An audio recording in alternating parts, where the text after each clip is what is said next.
Hi Pisces, this is Jav. Welcome po sa ating channel.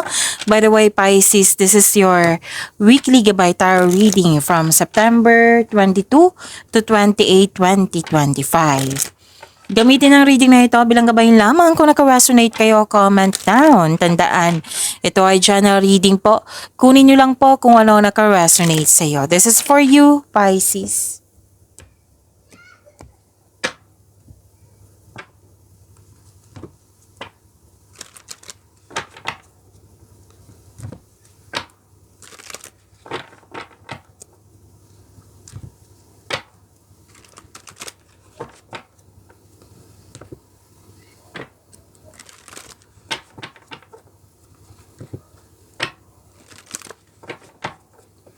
Para po ito sa iyo, Pisces.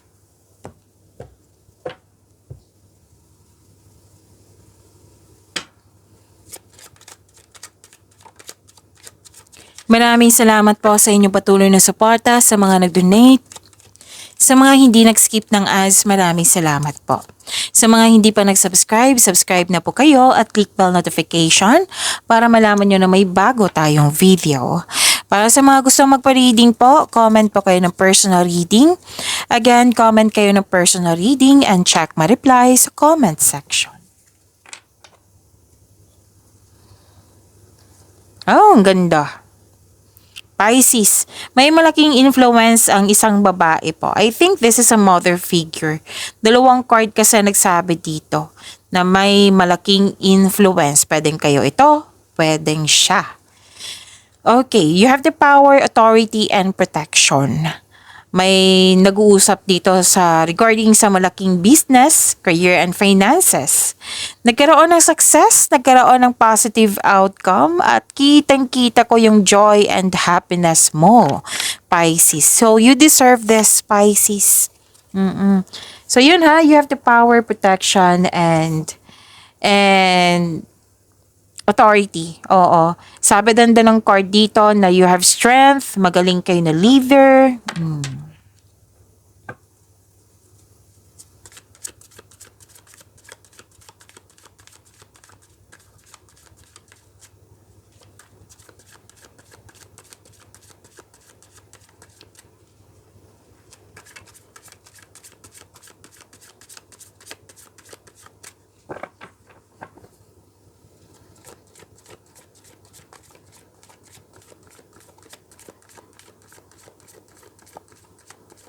Energy po ni Pisces ngayong September 22 to 28, 2025.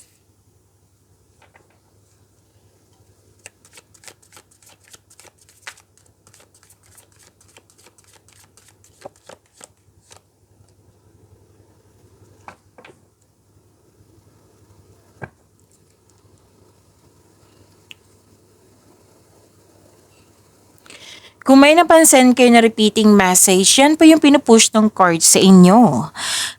Like for example, nanood kayo sa isang video reading nyo, monthly Gabay Tarot reading, daily Gabay Tarot reading, second half of the month of September. At dito din sa inyong weekly Gabay Tarot reading. At may napansin kayo na repeating message, yan po yung pinupush ng card sa inyo na kailangan yung bigyan ng atensyon, solusyon at aksyon kung maaari po. So ano yung energy ni Pisces?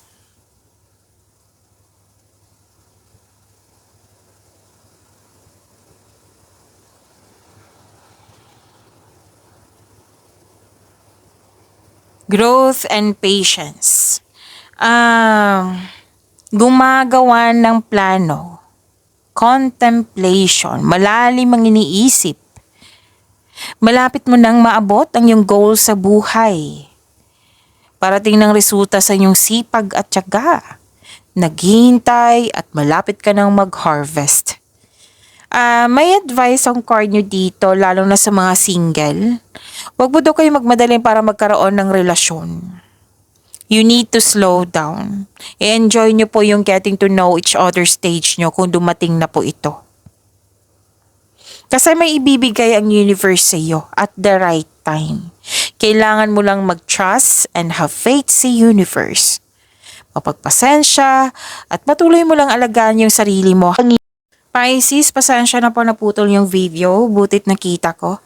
So sana tayo, Yun po, have faith and trust the universe, maging mapagpasensya at patuloy mo lang alagaan ang iyong sarili habang hinihintay mo yung taong nakatadhana sa iyo.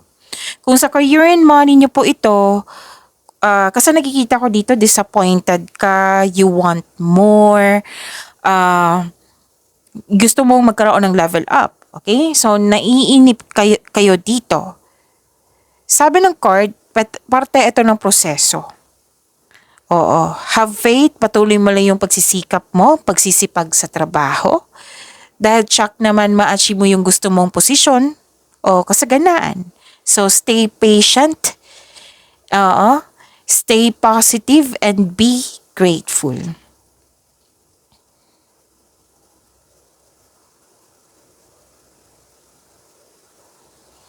Nakita ko dito, nagkaroon po ng choices. Nagbabalanse ka dito eh. Most likely may in-offer sa'yo na pinag-isipan mo ng mabuti na kailangan mong pumili, kailangan mong magkaroon ng best choice, best decision. Kaya lang, nakikita ko dito, nag-hesitate. Okay? May hesitation akong nakikita. Again, this is your energy cards. Pwede sa love life, pwede sa connection sa isang tao, pwede sa isang bagay, sa isang sitwasyon, career and money. Okay? Naging guarded ka. Pinoprotektahan mo yung sarili mo. Gusto mo yung perfect yung pipiliin mo. Gusto mo gusto mo yung perfect. You want the best. Ayaw mong magkaroon ng negative outcome sa pinili mo. Ayaw mong magkaroon ng pagkakamali nga. So, sabi ng card, makinig kayo sa inyong intuition. Maggawa ka ng konkretong plano para makagawa kayo ng best choice, best decision. Don't hesitate too long. Okay? Kasi, like for example, job opportunity to. Example lang po ito ha. Good for 7 days lang po. Tapos naka-decide na kayo na 8 days na. So, sayang. So, maggawa ka ng courageous choices at magtiwala kayo sa iyong sarili.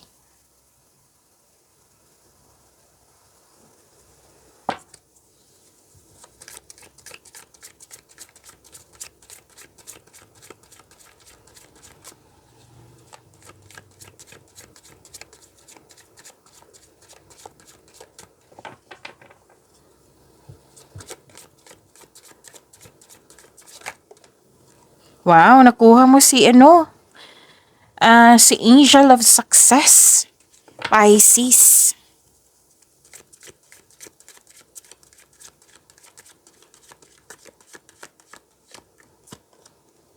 Andito din po si Angel of Enlightenment. So, mag-positive affirmation tayo ha.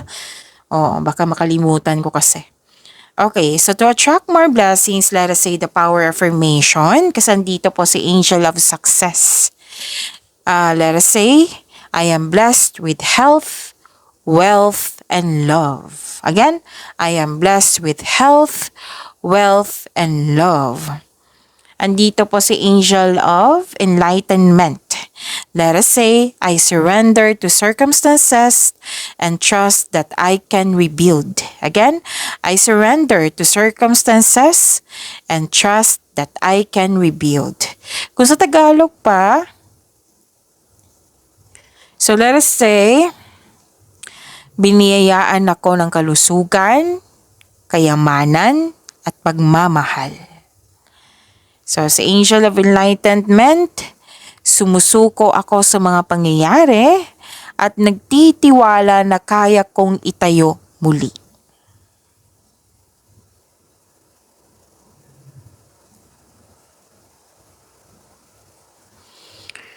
Okay, so this is sa career and money niyo po.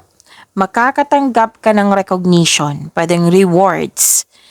Meron din ako nakitang promotion dito. Pagtaas ng allowance, sweldo, posisyon, kita.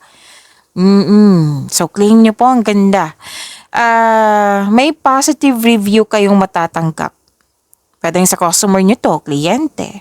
May natapos din kayo, kaya nag-celebrate kayo. Yes, this is successful completion. Okay? You're reaping rewards, may accomplishment, may perfect situation, recognition. It's about time. Perfect situation to eh. Maaari din may parating ng gantimpala or positibong resulta sa inyong mga ginagawa. So, celebrate your wins and acknowledge how far you've come. And ready ka na sa new journey, Pisces. May nakita rin ako ditong tapos na yung dream house mo ha. Construction ng dream house mo. So everything you have worked for is coming together. May nakita rin ako dito nag-celebrate ng anniversary. May celebration kasi ako nakikita dito. Kahit ano man yan, celebration.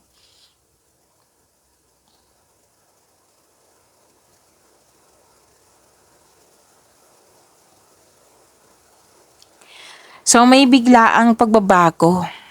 Huwag kayong mag-alala sa pagbabago na ito ha, kasi sabi ng card dito, makakasuporta to sa inyong growth and expansion. May sikreto din na parating which may be shocking.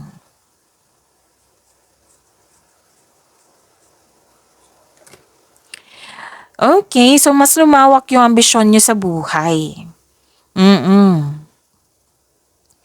Nakita ko rin dito na nagbabalanse kayo. Pwede sa oras or sa kaperahan. Sa pera po. Balanse, oo, nagkaroon ng stability.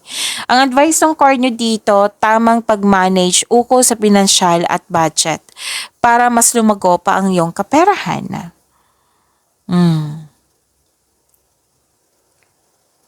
Ang sabi din dito, nagdadalawang isip ka na gumawa ng desisyon if you're going to travel, enough bang money mo. Ang sabi ng card din dito na magkaroon kayo ng balanse. Like, kasi nakita ko dito nag-overspending sa trabaho, sa travel. Oo, hindi naman masamang magbigay ng yung magsipag sa trabaho. Pero sabi ng card, balansehin po.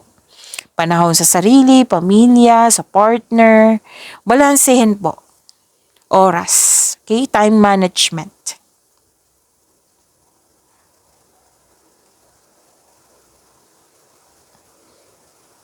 So, nakatanggap kayo ng malaking blessing. May tradisyon na masusunod.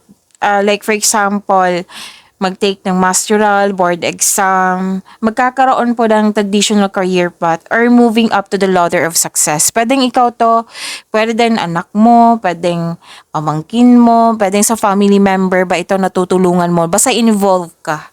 Pwedeng ikaw to ha. Oo. And may nakita rin ako ditong energy ng isang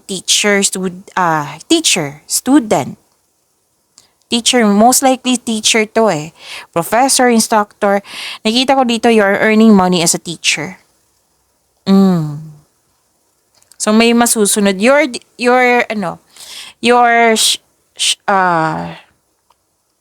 You're showing your kindness to everyone. At may nakita rin akong money luck dito. Luck. So, this card brings money luck, Luck. Ang sabi ng card dito, all your dreams are coming true. Huwag kayong kasi may nakita ko dito, yung ilan sa inyo na hopeless, yan. So, magtiwala po, make change, all your dreams are coming true.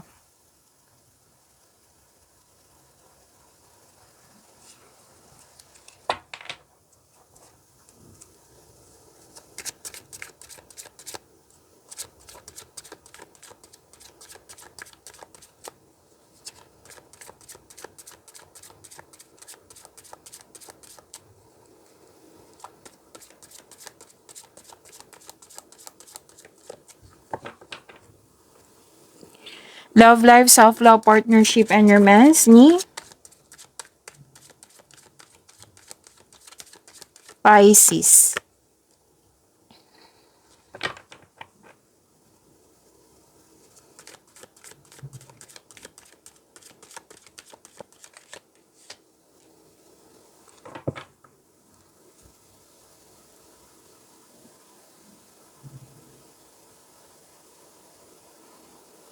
Nagkaroon ng pagkakaisa single ka man, may relasyon sa buhay mag-asawa. Tapos may nakita rin ako dito na ipakilala mo na yung partner mo sa grupo ng tao. Nakikita ko rin dito na masaya ka kasi very supportive yung grupo ng tao sa iyo or sa inyo. Kung single ka, may mamimit kang tao na ma-open up mo sa kanya, you're about your past. Okay? Na pwedeng kaibigan mo to or yung ka-date mo. Basta may grupo ng tao dito na very supportive, may ganap na reunion, outing ba ito, nagkaroon ng time sa family, sa mga bata, sa inner child mo. Yes, nakikita ko po dito.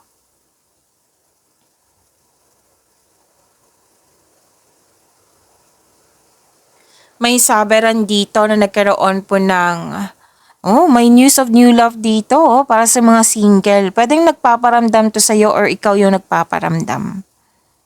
Enjoy ka sa mga ginagawa mo ngayon, lalo na sa passion mo. Para sa mga relasyon sa buhay mag-asawa, may sasabihin o makakatanggap ka ng mensahe mula sa kanya na mag-set kayo ng date or outing. So, dalawang card na mismo nagsabi niyan na may usapan po dito na mag-date, outing, lalabas kayo. May good news po na parating sa iyo. Okay? May magsasorry din sa iyo, oh.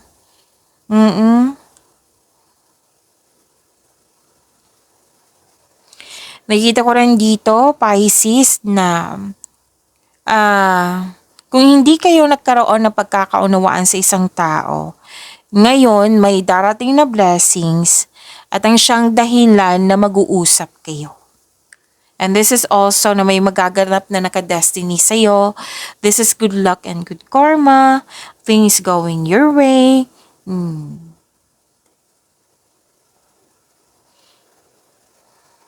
Ma-overcome niyo po ito ha. Any kind of conflict or challenges, ma-overcome niyo po ito. Sabi ng yung card. So, dalawang card na mismo nagsabi dito na may magsasorry sa'yo. Single ka man, may relasyon sa buhay mag-asawa.